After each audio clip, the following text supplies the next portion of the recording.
Okay, good morning, everybody. And today we're going to carry on our discussion about plants.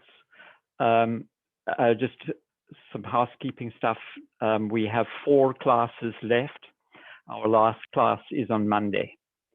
So we are only going to be discussing plants for the rest of the week. I know that means a couple of topics that we're not going to cover, but that are on the calendar, but that's just the way it is. You do not get examined on material which has not been covered in class. So if you are writing MCATs or anything, then maybe take some time to read through those chapters that we haven't covered. But your exam will only cover material that we have covered in this class. Okay, so today we're going to carry on with our investigation, our discussion about plant evolution. We've talked extensively about the more primitive, what we regard as being the more primitive plants, and those were the plants that lacked seeds. Today we're going to be discussing plants that actually do have seeds, and we must realize that in actual fact, there's an analogy to the evolution of the vertebrates in a way. In the vertebrates, the penetration onto land was made possible by the evolution of the amniotic egg. And the amniotic egg in vertebrates was a way to protect embryos from desiccation, so that the reproductive cycles were freed from their dependence on standing water. In the seed plants, it's a kind of an analogous situation, because the evolution of a seed allowed plants to penetrate deep inland, far away from water, until the evolution of the seed plants. Plants were absolutely dependent on water for their reproduction. Go back to our primitive plants like the ferns, mosses, and everything, and remember that they needed to be covered by water periodically in order to complete the reproductive cycle. But seed plants have evolved this structure. The seed is an embryo, and it is covered with a protective coating. Enclosed in that protective coating are nutrients which give the... Oh, okay. Can you still hear me? I just lost my speaker. Yes, we can still hear you. Okay, all right, thank you. I feel free. I feel free when I don't have that thing on my head anyway. The seed consists of an embryo, and it usually has some nutrients around it to supply it during its first stages of development once it germinates. And then it's covered with a protective coating. And for the most plants, most seed plants, that embryo can remain dormant for a time until the seed is deposited somewhere suitable, under suitable conditions for it to germinate. The seeds very often can remain dormant for a very, very long time. Seeds have been recovered from Egyptian tombs, for example, of lotus and things like water lilies and things like that, which have been germinated thousands of years later. So the evolution of the seed was an immense evolutionary step to allowing the colonization of land far away from water by the plants. And plants modify areas that they penetrate to extensively. So this, in the evolution of the planet, this was a tremendously important step, the evolution of the seed. For us, for human beings, the seed has also been critically important in our evolution, especially in our cultural evolution, because beginning about 10,000 years ago, human beings began to deliberately cultivate seed. They began to deliberately collect seed and grow it under controlled circumstances. And this freed human groups from dependence on a nomadic lifestyle, where they had to move to collect food, and as they cleaned it out, they had to move somewhere else. Instead, the agricultural systems began to grow, began to be more important, and human settlement was permitted because of that. So seeds have had a huge influence, not only on the natural world, but also on human beings as well. So that's our first characteristic of the seed plants. They have a seed. They have evolved a seed. But there are various other things which are characteristic of the seed plants. And the first is that it becomes extremely difficult to kind of visualize what the gametophyte is. Remember, we talked about this alternation of generations between a sporophyte and a gametophyte. And the gametophyte stage in plants is what produces the gametes. But in the seed plants, the gametophyte is reduced almost to microscopic proportions. We don't see a separate plant, which we can identify as a gametophyte. Instead, the gametophytes are very much reduced. They are still there, though, as we'll see when we discuss it. The gametes are still produced by the gametophyte through a process of meiosis. So very much reduced gametophytes. The second thing is a pronounced heterospory. That means that the male and female spores are in fact very different sizes. And the female spore is very large. It is a megaspore. And that is so that the developing embryo has an initial store of nutrients and everything, which is contained in the egg. The male gametophytes are very, very, the male spores are very much reduced, and they form what we refer to as pollen. That's when you see pollen grain, that is in fact a male spore. The next thing is that the megasporangium, the gametophyte that is going to produce this megaspore, is contained in a covering, and that the whole thing together is referred to as an ovule. So an ovule is a structure that encloses the megaspore. And the last thing is the evolution of pollen as the microspore, because pollen is actually highly adapted. And pollen, depending on how a particular plant is fertilized, whether it's fertilized by insects, in which case often the pollen is adapted to stick to insects for transport, or if a plant is fertilized by wind, in which case very often the pollen is adapted so that it is easily blown around by the wind to maximize the chances that it will be able to fertilize something. So the gametophyte in the seed plants is actually enclosed within the walls of the spore, whether it's the megaspore or the microspore.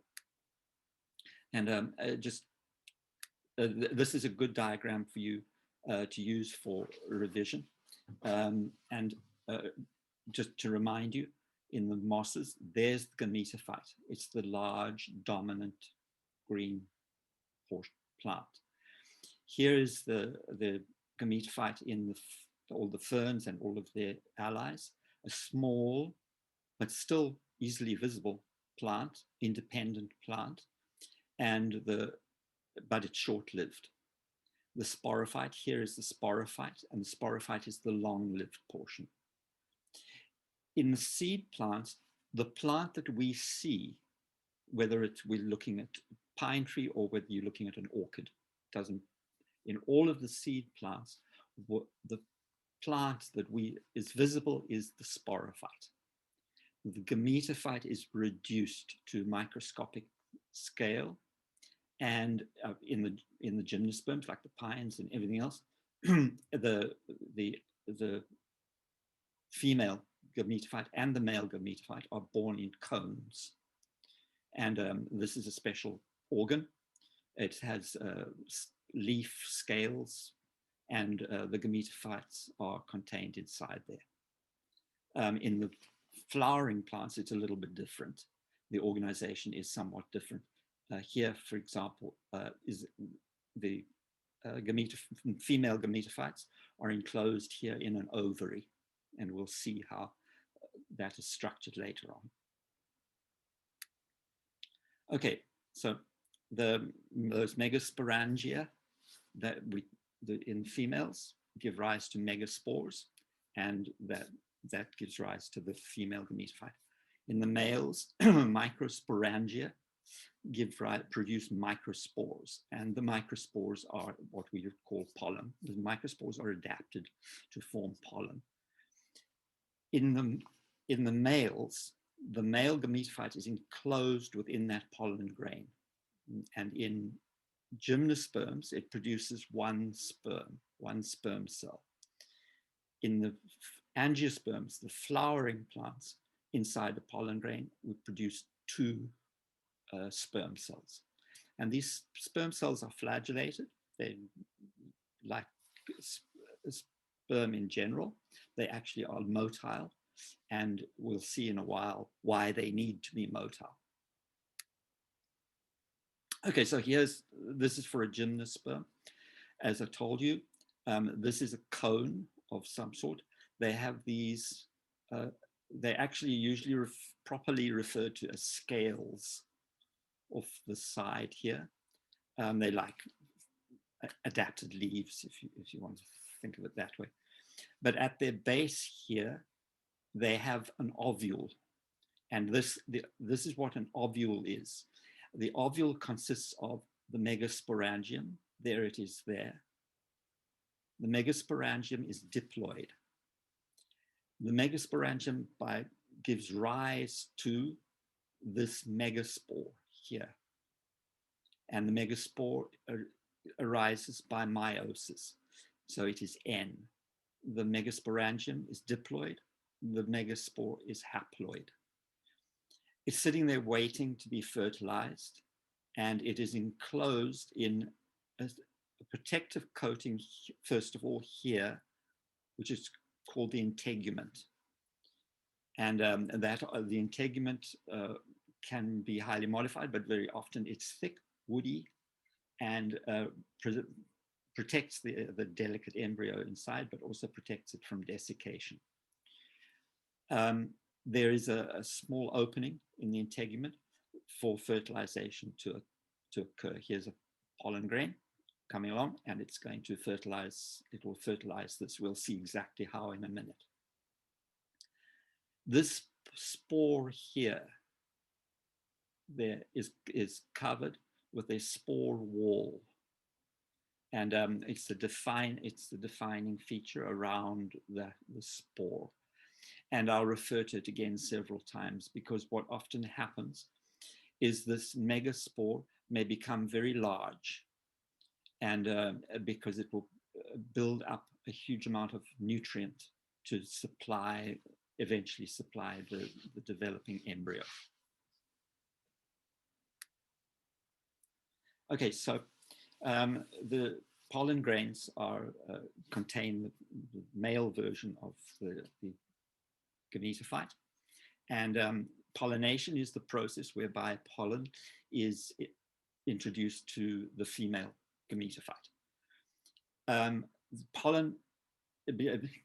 The evolution of pollen in itself was a huge step, evolutionary step, because this is what freed the seed plants from the requirement for water.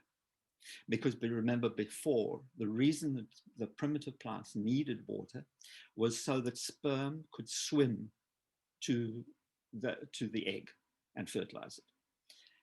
In the pollen, an entirely different system has arisen. Pollen, as I've already told you, contains sperm, but it also contains a cell which can grow and can form a tube. It's called a pollination tube. And that pollination tube actually grows towards the egg. And the sperm swim through that pollen tube to get to the egg to fertilize it. So in a way, it's creating its own kind of aquatic environment for the sperm to swim. It's just that the sperm are swimming through a cell which grows towards the egg when pollination occurs. So here, for example, again in the gymnosperms, just let me move you back over. Here's the ovule there, sitting in the leaf scale there. And here's the megaspore inside, defined by the spore wall there. Here's its haploid nucleus. Here's a pollen grain, which has arrived in the gymnosperms. They are wind fertile. They're wind pollinated. So this is a huge disadvantage, by the way, in one way, because anything which is wind pollinated, they need to produce a huge amount of pollen to ensure that enough is dispersed around so that fertilization will occur. And most of the pollen is wasted, of course.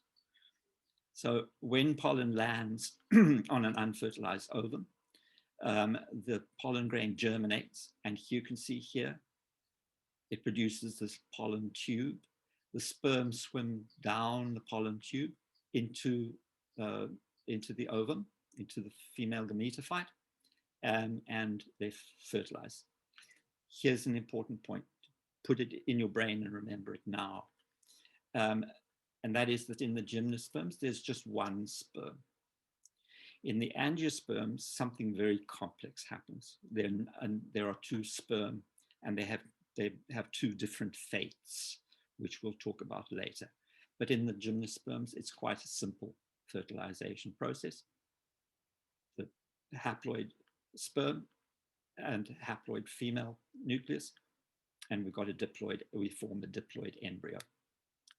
And this is what I meant. I told you that the spore can begin to develop a nutrient store to feed the embryo.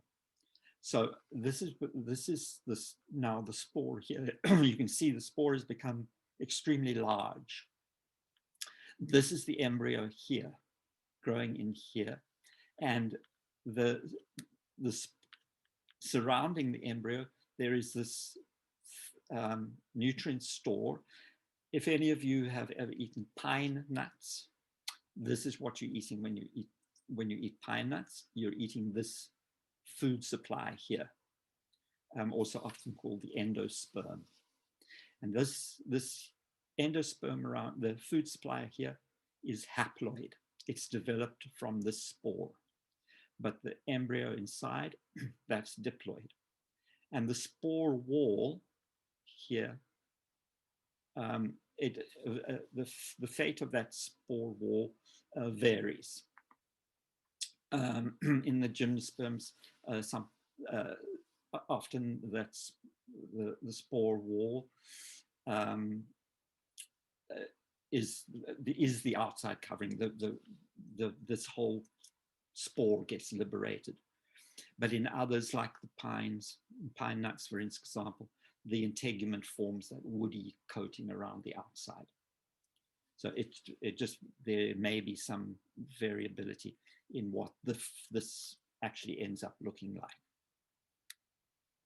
as we'll see. Here, for example, here's an ordinary pine. Here's the leaf scale there. And here inside are two seeds.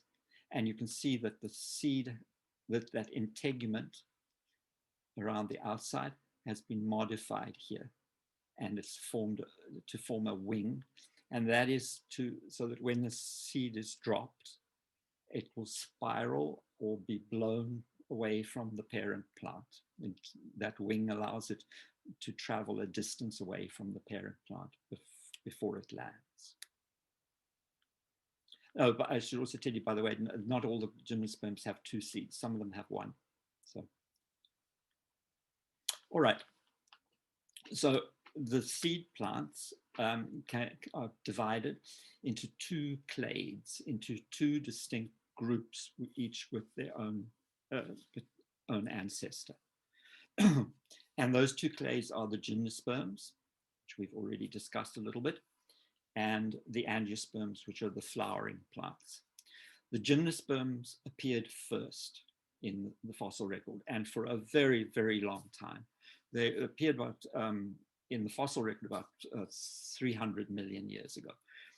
But for a very, very long time, they were the dominant vegetation type on land.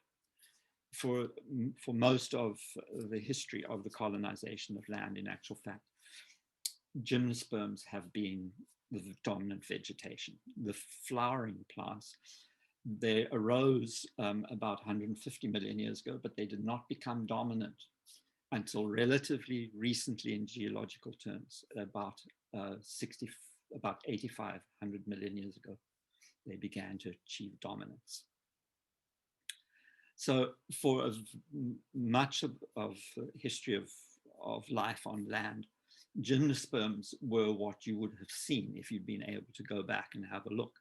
And in fact, for the entire age of reptiles, age of the dinosaurs, that is what they predominantly saw around them and fed on if they were herbivorous.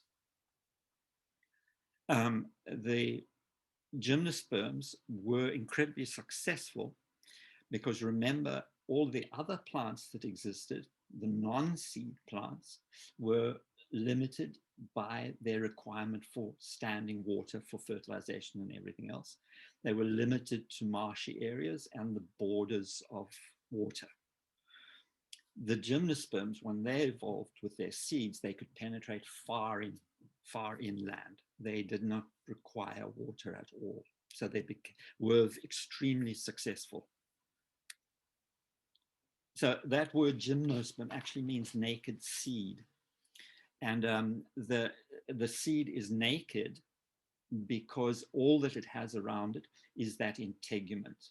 And in some of them, even the integument is lost when the fruit develops, and all they have is the spore wall. But during the early development of all of them, all that they have around them is the integument, one coating. In the Angiosperms, in the flowering plants, the coatings, there may be 2 or 3 coatings around the ovary, around the embryo, etc. And those coatings may become very elaborate. They may undergo further development to form fruit, for example. And the fruit is actually typical of the Angiosperms. Fruit is always a seed, then with coatings around it, which may be even more elaborate. So the Angiosperms coexisted with Gymnosperms for a very long time, but they began to assume dominance towards the end of the Mesozoic. And by 65 million years ago, so they had begun to, in many areas, to actually be the dominant vegetation type. And over much of the planet, they were so successful that they excluded the Gymnosperms from many areas. And Gymnosperms now tend to dominate the northern latitudes.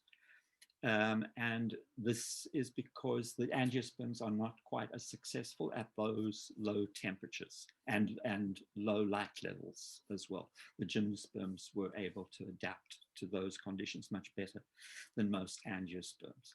So now Gymnosperms do occur everywhere, but they are not a dominant vegetation type, excepting up in the northern latitudes. So let's have a look at the Gymnosperm groups. There are four major groups. This is the first. These are the cycads, or the phylum Cycadophyta.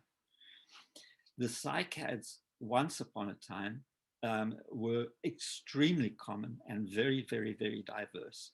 And they were, together with other Gymnosperms, they formed dense forests, which had many, many different species of cycad in them.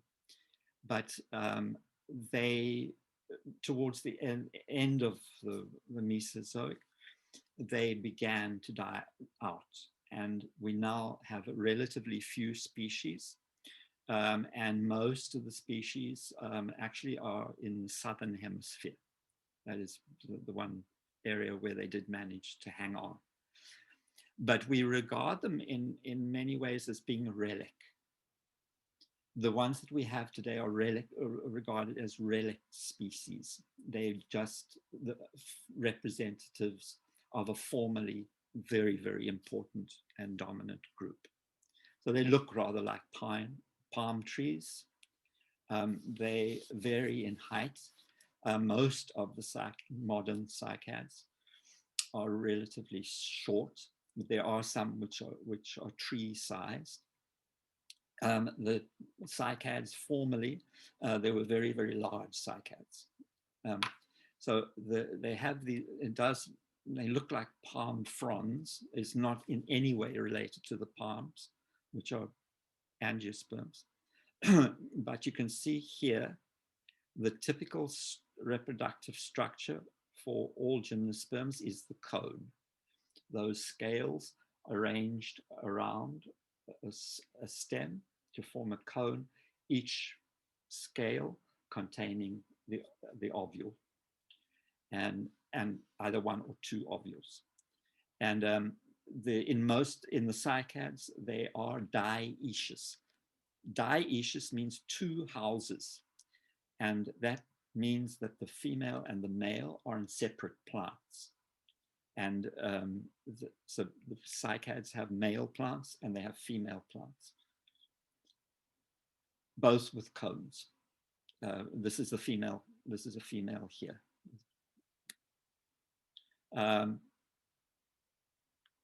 This is a tree called a ginkgo.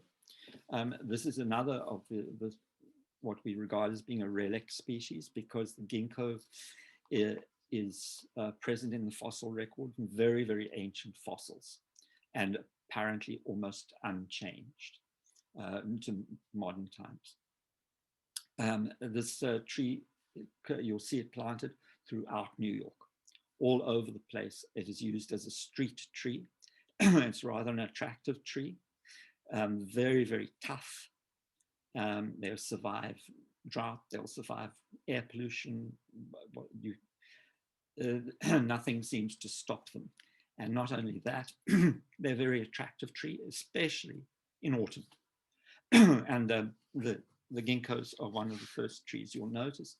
In autumn, they turn this beautiful yellow color. This is Ginkgo biloba. This is one species that's alive today. Formerly, there were more species of ginkgo. I just want to point something out to you. The ginkgo actually makes this fruit here. And this is actually a spore. It's the whole spore that has, and this is on the outside is the spore wall, and inside there's this fleshy haploid tissue, which is there to nourish the embryo inside. Here's the other thing which you will notice about ginkgos. First of all, ginkgo is also dioecious. You have male plants and female plants. In cities all over the world where they use ginkgos, they try to only plant male plants. And the reason is that these fruit stink like you can't believe. They can be absolutely make you want to gag when you go past them, the tree, because they smell like vomit. They smell just like old vomit.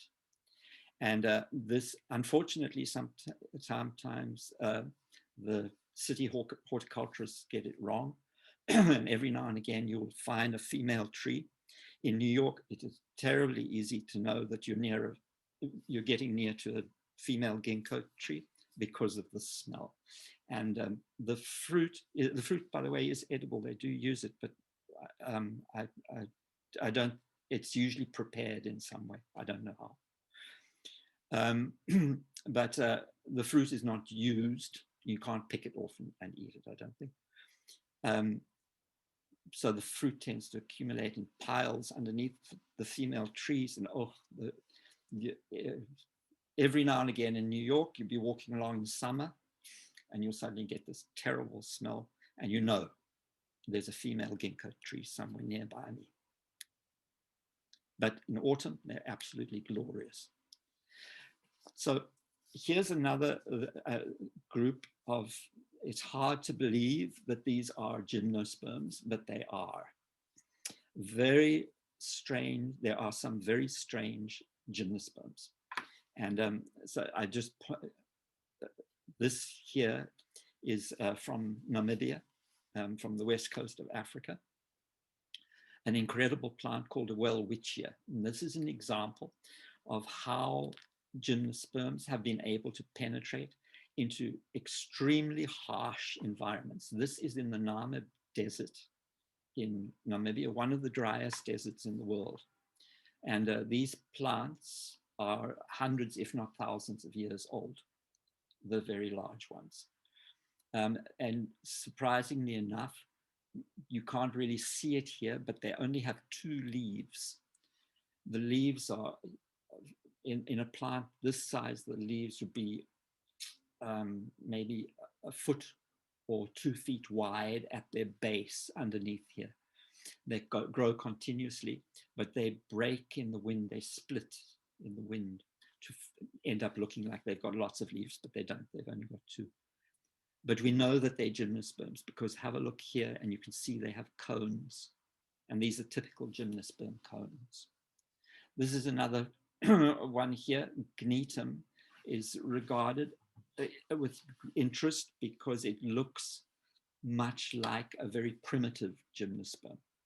And in the fossil record, there are early gymnosperms which resemble this organism, Gnetum. This here is ephedra, and ephedra is a gymnosperm from which ephedrine can be, and ephedrine is a drug, and ephedrine is commonly used, for example, in cold remedies and things, because it has the effect that it stops your nose streaming, dries you up. Unfortunately, it's also the basis for manufacturing crystal methamphetamine. But this is ephedra, also a gymnosperm, even though it really looks very, very strange for a gymnosperm. So this is the group which we know best. And these are the Coniferophyta, also a very ancient group. And for much of the history of colonization of land, the Coniferophyta have been the dominant vegetation type. Again, extremely, extremely diverse. They, in general, form shrubs or trees, and the largest trees and the very oldest trees on the planet are all conifers.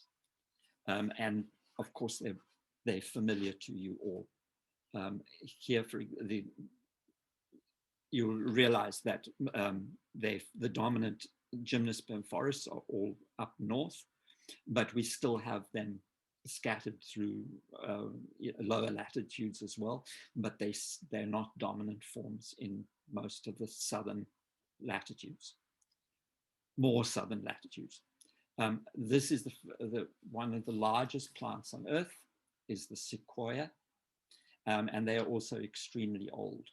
Unfortunately, also highly endangered because they have been so severely decimated by logging. Not only that, very, very much threatened by global climate change for 2 reasons. First of all, because it's altering climate around them. The areas are becoming much drier, but also because it's making them much more subject to wildfire. This is common juniper, which you'll see growing everywhere. It's grown as a horticultural plant. And again, have a look here. It has these in botanical terms, it's wrong to call them a fruit, but it's inevitably you sort of kind of call them a fruit or a berry. That's what they look like, and you'll see them sold as juniper berry. They're used in cooking. It's also, by the way, what flavors my favorite liquor, which is gin. And gin is specifically flavored with juniper. So here's another instance. This one down here I'll just mention is, let me just shift this so you can see the Wollemi pine. Wollemi pines are from Australia. And there's a very interesting story. Here is, this here is a frond there, but it's resting on a fossil. And the Wollemi pines are very, very well known in fossil record from very ancient fossils. I don't have a Wollemi pine, but I don't even know if you're going to be able to see this. Let me see. There. Can you see there, the frond there? These plants are often well represented in the fossil record. What I just showed you, if you could see it, was actually sequoia, an ancient sequoia frond. The Wollemi pine, here is fossil underneath here. Wollemi pine was also very, very well known from the fossil record, but it was regarded as being extinct. The paleontologists thought it had gone extinct at least 60 million years ago or something. And then lo and behold, a whole stand of Wollemi pine was found in Australia. Very, very small population of them growing in valleys in a particular region of Australia. In the last terrible wildfires in Australia, there was tremendous concern that the stand of Wollemi pines had burned, but fortunately they didn't. They survived the fires. This here is a bristlecone pine. Now this is, you have probably heard of. This is an American species.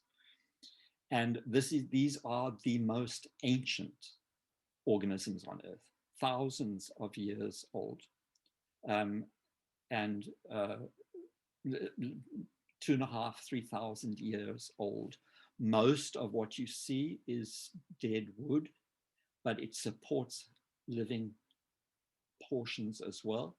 Extremely, extremely slow growing, and it grows in very, very harsh conditions. But again, highly, highly endangered, especially by global climate change.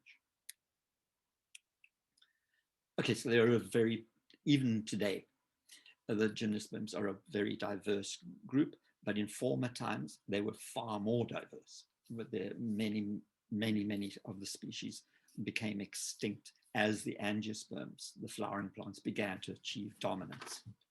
So we're going to talk a little bit about the life cycle of the Gymnosperms. And again, to remind you, what you see, the plant that you see in front of you is the sporophyte. They develop a seed from the fertilized ovule, and they develop it by elaborating the coverings around the ovule. The fertilization is effected by pollen. This is a unique feature of the seed plants, that they develop pollen. So, let me see if this works. I don't know that's going to work with it. There's no sound. It's just like 2 seconds. And last, if you have allergies, here, look. Get your meds ready. Yes, just watching this video may be too much. Pollen is so dense in New Jersey that it exploded into a cloud of green when a bulldozer tapped it. When the bulldozer taps the tree, pollen erupts from its leaves so thick that it replicates the tree's shape. The video has been shared tens of thousands of times since Monday.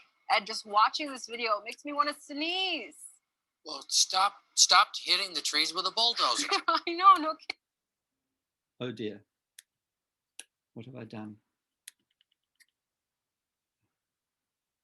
All right. Are you all with me still? I hope so. Yes, we're here. So that, did you see that? Did it work for you? Could you see the video? We heard it, but we didn't see the video. I'm assuming it was like a news channel. Oh, no, no, no. In any case, it doesn't matter. You can just look at it. It's just for fun. It's just all it is there's a pine tree and the bulldozer hits it and the pine tree just explodes in this yellow cloud of pollen. But if you could hear what they were saying, they were talking about allergies. In actual fact, for some reason, pine pollen is not particularly allergenic. I don't know why. I'm sure there are people who are allergic to it, but that pine pollen is not one of the pollens which commonly causes allergies. It's flowering plants pollen, like grasses and that sort of thing, that is much more commonly causes problems. Okay, so let's have a look at go through the life cycle quickly. Remember, the pollen is born on male cones, and we've got to get the pollen to the female cone in order to fertilize the ovule. So the tissue which gives rise to pollen in the male is called the microsporangia. And the microsporangia are held in scales the same to form a cone, excepting the cone is usually very small, easy to see. Again, some gymnosperms, they are separate, male and female, and others they are on the same tree.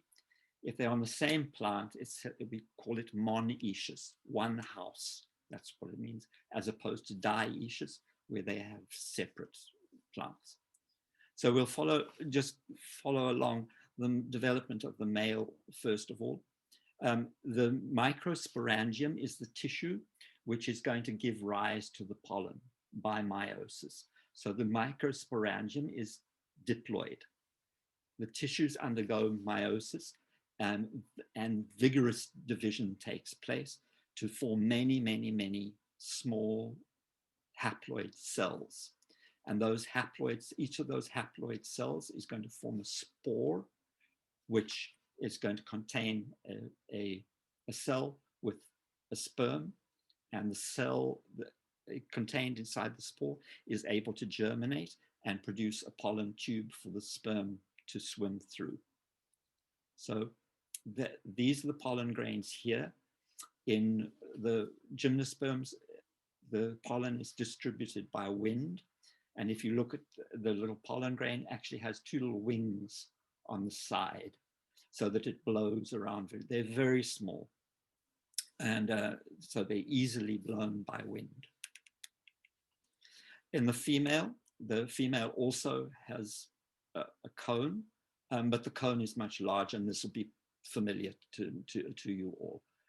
The cone also has these scales arranged around a stem in a spiral, and at the base of the cone is the ovule, and the unfertilized ovule contains the megasporangium, and that is going to divide by meiosis. The megasporangium is diploid cell, which divides by meiosis to form the egg. And this entire enclosure is the female gametophyte. So that is the female gametophyte. I'm not going to discuss all of the ways. There are some complications to the way divisions occur, but what we end up with in the end is a surviving megaspore there, contained within nourishing diploid tissue from the former megasporangium. Okay, here's a name which is like a name from the past for us. This whole structure here is the female gametophyte, but we refer to the haploid part here, waiting to be fertilized, as the archegonium.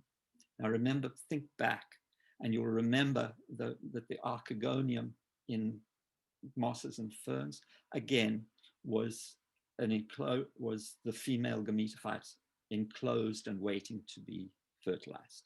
It's fertilized by pollen, which lands nearby.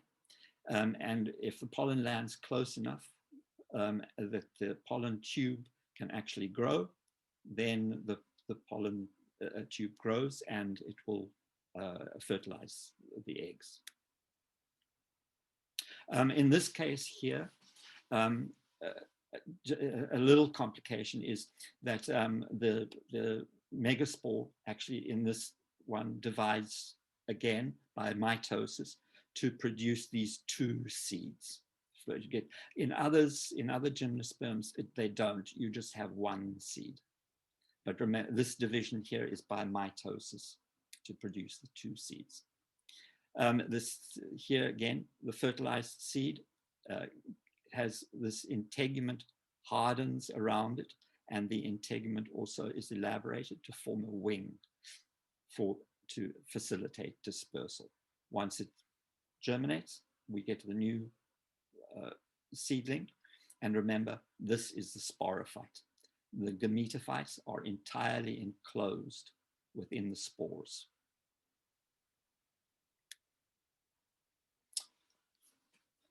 Okay, so we'll just begin to get started then on talking about the angiosperms. The fertilization process in gymnosperms is actually relatively simple and relatively easy to understand. The angiosperms have elaborated on the fertilization process, and the reason for that is that in fertilization they do 2 things. First of all, they form a diploid embryo, but then they also have another fertilization to produce elaborate tissue around the embryo. And that is tissue which is going to form a true fruit. And not only that, but in the angiosperms, very often, the whole reproductive enclosure, which we refer to as an ovary, may itself become part of the lasting reproductive structure as the kinds of fruit that we recognize. If you pick up an apple, what you're actually picking up is an entire ovary of the apple tree, and enclosed in it will be the seeds. So the angiosperms have elaborated on this whole reproductive process of fertilization. They have become an extremely successful group, and the incredibly diverse group as well. The word angiosperm actually means enclosed embryo, but you will also see them referred to as the Anthophyta. And Anthophyta is actually a little bit more descriptive because it's from the Greek word for flower, but it's actually not a name that you often see. You most often see them referred to as the Angiosperms. So the flower is itself a major evolutionary advance. And the flower arises specifically for reproduction. And the flower usually arises in order to attract pollinators in one way or another. There are many angiosperms, however, which do not have large flowers or do not have flowers with petals and everything else, because many angiosperms are also wind pollinated. If they're wind pollinated, they have no need to attract a pollinator, so they're unlikely to have elaborate flowers. The flower structures are designed to attract pollinators visually, but also by scent, and also very often by providing other things, providing nectar, for example, sugar solution, providing wax. This is is a common way of attracting things like solitary bees. The flower is a trick. It's a trick to attract a pollinator, provide it with some product, and at the same time, the pollinator inadvertently or deliberately will gather pollen, and as the pollinator moves to another plant, the pollen is transported with the pollinator. Okay, so here are your basic flower structures. This is, I'm sure the basis of it is familiar to you, but some of the names may not be. So first of all, it is usual that the ovules here, each of these is an ovule. So in here, inside this, in here is the female gametophyte. In each of these, there will be the female gametophyte, the megaspore waiting to be fertilized. They are enclosed within another coating. Remember that in the gymnosperms, all you had was this. You had the ovules. And they were that's the meaning of gymnosperm. They are naked seeds. That's the difference. Now we enclose them in another coating here, which is the ovary. This is the ovary wall. And when we've developed fruit, very often, not always, depends on what fruit you're talking about, other parts of the plant may come to enclose even the ovary to form the fruit. So here's the ovary here. Here we have the ovules sitting, waiting to be fertilized. But how is the pollen going to reach them? Because in the gymnosperms, the pollen landed actually close to the ovule and just sent a pollen tube straight to the ovule. Now in the angiosperms, these ovules appear to be quite remote, and they're hidden away inside the ovary. It is protective of the ovule. But it means that we have to have some way to fertilize. And the fertilization is done through this organ here called the stigma. The stigma has a receptive end here where pollen has to land. And when pollen lands on the stigma, it germinates.